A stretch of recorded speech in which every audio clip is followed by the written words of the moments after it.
दोस्तों, आज की इस वीडियो में हम आपको एक ऐसी औरत का वाकया सुनाने वाले हैं जिसके निकाह पर उसके ऊपर जिन सवार हो गया।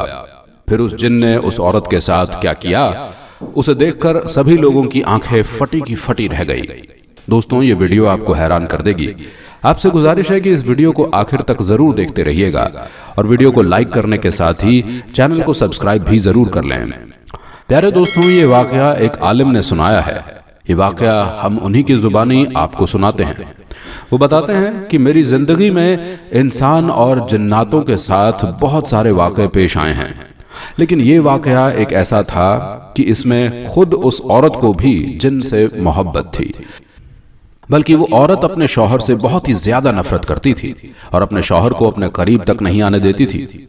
दिन रात बनी संवरी रहती थी। और मुझे इस वाक़े का इल्म इस तरीके से हुआ कि उसके घर वाले इस वाक़े को लेकर आए। वो औरत आपके पास आने को तैयार नहीं है और आप ऐसा अमल करें कि जिन उससे दूर हो जाए। और वो ये हरगिज़ नहीं चाहती कि मेरी धमकी काम कर गई, और वो ये हरगिज़ नहीं चाहती है कि मेरी धमकी काम कर गई। और घर वाले इस बात पर मुत्तमईन थे कि घर के सारे काम घर में बैठे बैठे हो जाते हैं, लेकिन वो कहती है कि हमारी कोई नस्ल या औलाद नहीं है और आज शादी को 3 साल हो गए हैं। वो जिन शादी से पहले भी उस औरत के साथ था और मैंने उससे कहा था कि मैं उसके बगैर कोई अमल नहीं कर सकता। और आखिरकार वो बड़ी मुश्किल से उस औरत को मेरे पास ले आया और वो औरत गुमसुम होकर मेरे सामने बैठी रही और मैं उससे कोई सवाल करता तो वो जवाब नहीं देती थी। फिर आखिरकार मैंने उसे धमकी दी कि अगर तूने मेरे किसी सवाल का जवाब नहीं दिया तो फिर तेरे साथ मैं ऐसा मामला करूंगा कि वो ये होगा कि मैं इस जिन को जला दूंगा।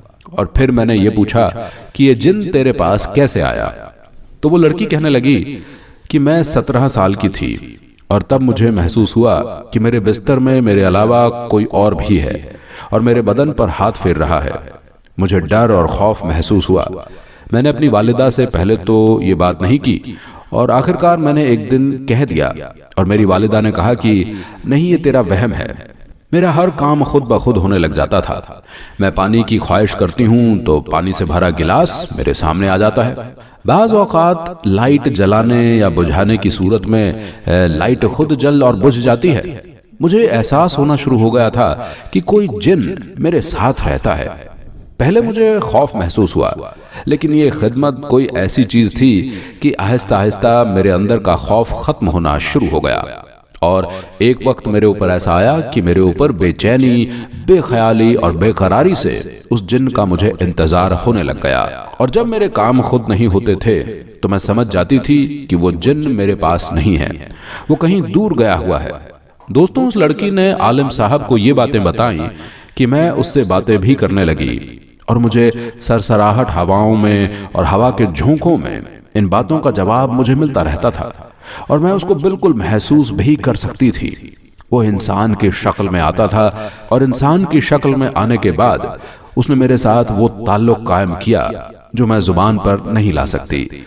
और ये सिलसिला चलता रहा और चलता रहा और मैंने BSc कर ली और उसके बाद मैंने MSc में एडमिशन ले लिया। तो फिर हर तरफ से मुझे रिश्ते आने लगे, लेकिन मुझे रिश्तों से खौफ आता था। मैं सोच रही थी कि मेरा शौहर कैसा होगा, जबकि मेरी तो जिन से दोस्ती है। मेरा शौहर और कोई कैसे हो सकता है। और जब रिश्तों की बात होती थी तो जिन भी घबराता था और कहता था कि मैं तुम्हारा रिश्ता नहीं होने दूंगा और अगर तुमने रिश्ता कर लिया तो मैं उसको मार दूंगा। और जब मैं बात सुनती तो परेशान हो जाती थी और मेरा खौफ बढ़ जाता था और बस ये खौफ बढ़ता ही चला गया। लेकिन खौफ थोड़ा था और शौक ज्यादा था, मोहब्बत ज्यादा थी, प्यार ज्यादा था। कुछ अरसे के बाद मेरे घर वालों को भी एहसास हुआ कि घर के काम खुद ब खुद होना शुरू हो गए हैं और मेरे घर वालों ने भी ये महसूस किया कि कुछ ऐसी ताकत है, कोई तो ऐसी बात है जो हमारे घर में काम भी खुद ब खुद कर देती है। एक दिन मेरा रिश्ता मेरे माँ बाप ने कर दिया और उस दिन मैं बहुत रोई और वो जिन भी बहुत रोया, लेकिन मैंने अपने माँ बाप की खातिर जिन को भी मना लिया। ये मेरी मोहब्बत है।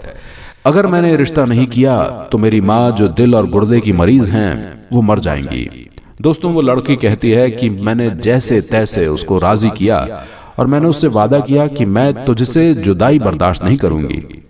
और उस दिन से लेकर आज तक सालों साल गुजर गए और मेरा शौहर मेरे पास नहीं आया, और अगर उसने कभी आना भी चाहा तो उस जिन ने उसे रोक दिया और उसे वो कोई ना कोई बीमारी में डाल देता है कि वो अपने में ही पड़ जाता है और उसे मेरी याद भी भूल जाती है। जब ये दास्तान उस लड़की ने बयान की तो उस आलिम ने उस औरत से पूछा कि तुझे औलाद की चाहत नहीं हुई? कि जिस पर वो लड़की कहने लगी कि बाज औकात मुझे ख्याल आता है कि मेरी औलाद नहीं है, तो इस वक्त जिन आता है और वो मुझे इन बातों में बहला लेता है और एक पल में मैं पुरसुकून हो जाती हूँ। आलिम साहब बताते हैं कि मैंने उस लड़की से जब सवाल जवाब किए और जब मैंने उसे उस जिन के चंगुल से आज़ादी दिलवाई और फिर उसका शौहर हंसी खुशी उसके साथ रहने लगा और आज माशाअल्लाह उसके 2 बच्चे हैं। दोस्तों, एक और वाकया हम आपको सुनाते हैं। ये वाकया पाकिस्तान की एक लड़की के साथ पेश आया जिस पर एक जिन आशिक हो गया था और निकाह के अहम वक्त पर उस लड़की के ऊपर जिन की हाजिरी हुई, जिनकी वजह से वो अजीब व गरीब हरकतें करने लगी। उसकी आंखें अचानक से लाल हो गई और आवाज मर्दाना हो गई और निकाह में आए हुए मेहमानों को वो बुरा भला कहने लगी और उन सब को धक्के देने लगी, जिसकी वजह से लड़के वालों ने वो रिश्ता तोड़ दिया। लेकिन कुछ देर के बाद जब उस लड़की की तबीयत संभली तो उसने बताया कि निकाह के वक्त होने वाले वाक़े के दौरान वो होशो हवास में नहीं थी। उस लड़की को एक आलिम के पास ले जाया गया जहां पर उसका इलाज जारी है। प्यारे दोस्तों, जिन्नात अल्लाह ताला की एक मखलूक हैं और तमाम इंसान उनकी हकीकत को मानते हैं। जिन के मायने हैं छुपा हुआ होना या गायब होना, और कुछ जिन्नात मुसलमान होते हैं और कुछ काफिर भी होते हैं, जो कि कुछ जन्नत में जाएंगे और दोजख में भी जाएंगे और इनसे भी कयामत के दिन हिसाब किताब लिया जाएगा। अल्लाह ताला ने फरमाया है कि मैंने जिन्नात और इंसानों को इसलिए पैदा किया है कि वो मेरी बंदगी इख्तियार करें। और इसी तरह मक्का पर इरशाद होता है कि जिन्नात को इससे पहले कि वो गर्म हुए थे, यानी उससे पैदा कर चुके थे, यानी हजरत आदम अलैहिस्सलाम से पहले वो पैदा किए गए थे। नाज़रीन, हजरत इब्ने अब्बास रजी अल्लाह ताला अन्हु से रिवायत है कि हुजूर अकरम सल्लल्लाहु ताला वसल्लम ने इरशाद फरमाया कि मुझे रसूल बनाकर भेजा गया है, जो कि उन्होंने जिन्नात को सच बताया है कि जिन्नात होते हैं। कुछ लोग जिन्नात को मानते हैं और कुछ इनको नहीं मानते हैं। हिंदू, मुसलमान, सिख, ईसाई, ये सब लोग जिन्नातों को मानते हैं और उनकी तहकीक भी करते हैं। तो दोस्तों, उम्मीद करते हैं कि आपको ये वीडियो अच्छी लगी होगी। अगर ये वीडियो अच्छी लगी है तो इसे लाइक जरूर करें और अगर आप हमारे चैनल पर नए आए हैं तो इसे सब्सक्राइब जरूर कर लें। मिलते हैं नेक्स्ट वीडियो में बहुत जल्द, तब तक के लिए खुदा हाफिज।